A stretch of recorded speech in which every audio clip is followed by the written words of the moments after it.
it's Raquel Bowman here, and today I'm here creating a new layer for Cocoa Vanilla Studio.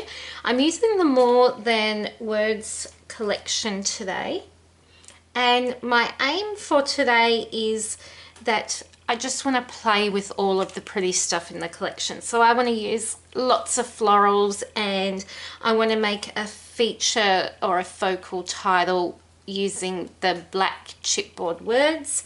The layout or the photo that I'm documenting is this one of my daughter and I. It was just a selfie that we took about a month ago maybe, and I was thinking of framing it in one of these ephemera piece frames. I found the Perfect Dew, which I thought was really sweet, and I've grabbed a scattering of hearts, which I thought would be a nice addition to the layout and work well with the black and white photo and the black from the title.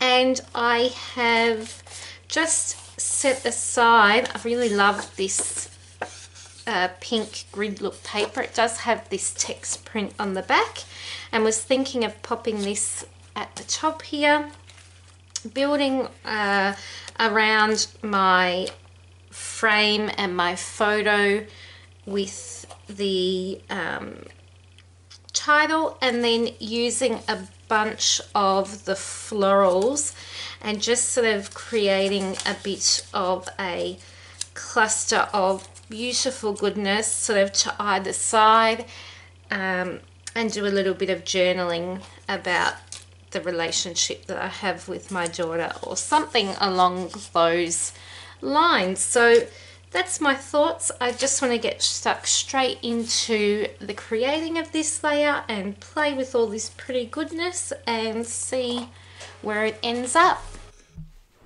Okay, so I start by adhering that frame to my photo, and it took me a couple of goes to get the placement right and to make sure there wasn't adhesive hanging over or that I wasn't cutting off too much of my beautiful little princess. So once I adhere that down to my photo, I'm just going to trim around the edge with my scissors. For things like this, on most of my scrapbook pages, I tend to use scissors around this size. I just find that they're a lot easier to fussy cut with, or cut around photos or cut files, especially because I use cut files so often. This page I'm actually not using a cut file, which is very different for me, but it was a really fun layout to put together anyway. I've pulled out my American Crafts border punch, and that border punch actually comes in like a set of maybe 9, and it's I can't remember the actual name of the little kit, but you get the holder and then you get the cutting pieces, and it's just a really nice simple scalloped border, and I tend to use that a lot. If I am going to pull out a border punch, that would be the one that I would use. And I've pulled this together quite quickly by the looks of it in this process video, but of course it's sped up and it didn't take me it took me a little bit longer than what we're currently working with.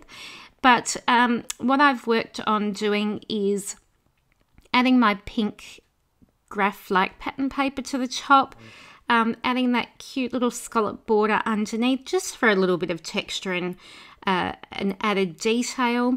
I've built a cluster around my photo, so I've got a 5-inch doily behind my photo, and then I've added lots of the floral ephemera to either side. I've taken it all off again because that's what I do. If you're new to my channel, you'll soon find out that I build my layout without sticking anything down, and then once I'm happy with the placement, I will start adhering. I'll add my machine stitching like I have here. So I've added machine stitching around the whole border of the layout, as well as across the top of the pink pattern paper.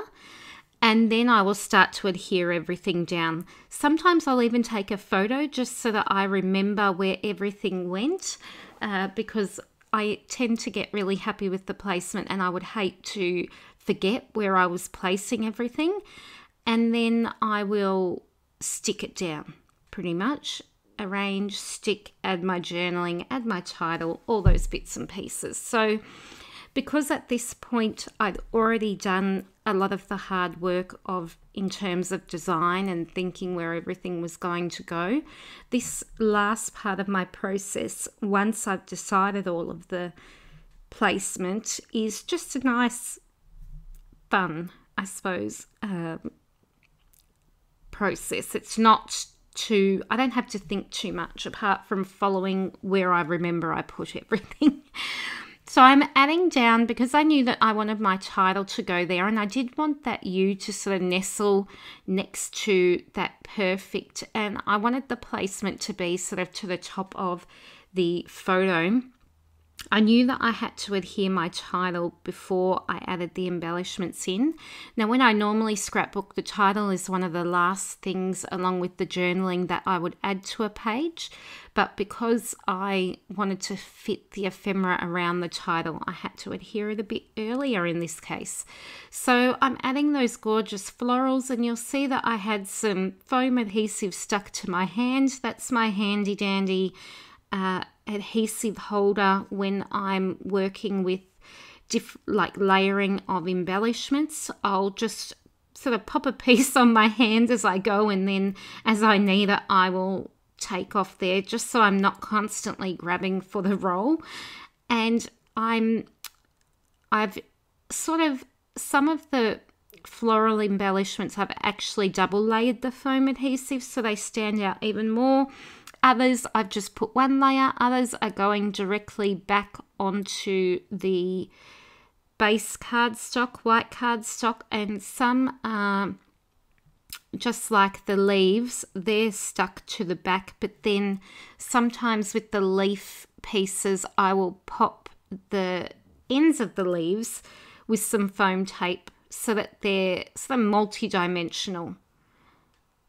I think that's the best way of describing it. I worked on a little cluster at the bottom, and that's purely for balance on this page. So I'm quite top heavy on this layout. I've got a lot going on. I've got my title. I've got the embellishments to either side of my photo. So I needed something, and because I had to add my journaling in, I knew that I was going to need something to ground that bottom section of the layout. So that's what I am working on doing now. So I added the cluster to the bottom using some journal tab and some more florals and some cute ephemera little banners. And now I'm working on my journaling. So I'm typing my journaling, and I tend to always cut my journaling into strip form. I just like the way it looks, and I've done it for quite a long time now, and I sort of can't see me changing it anytime soon. It's just something that I enjoy the look of. I'm not a handwriter on my pages, and I know that some people feel quite strongly about handwriting on their pages, but I'm just never happy with my pages when I do. For me, it's about the story that I'm telling and making sure that I'm documenting these memories. I'm really passionate about documenting my kids' life, and for them to, when they're older, be able to read what we've been up to, what mum's thoughts were, special little moments that they have. So I feel like as long as I'm getting these memories down, whether or not I've handwritten them or typed them, I think that they will appreciate the words more than anything. Anyway, so that's my thoughts on journaling. And this is the final layout with the close-ups. I hope that you've enjoyed this layout for Cocoa Vanilla today. I'll be back on the Cocoa Vanilla blog on the 19th sharing a new layout, so be sure to check that out. And I'll be back on my channel sharing some more videos soon. Bye everyone.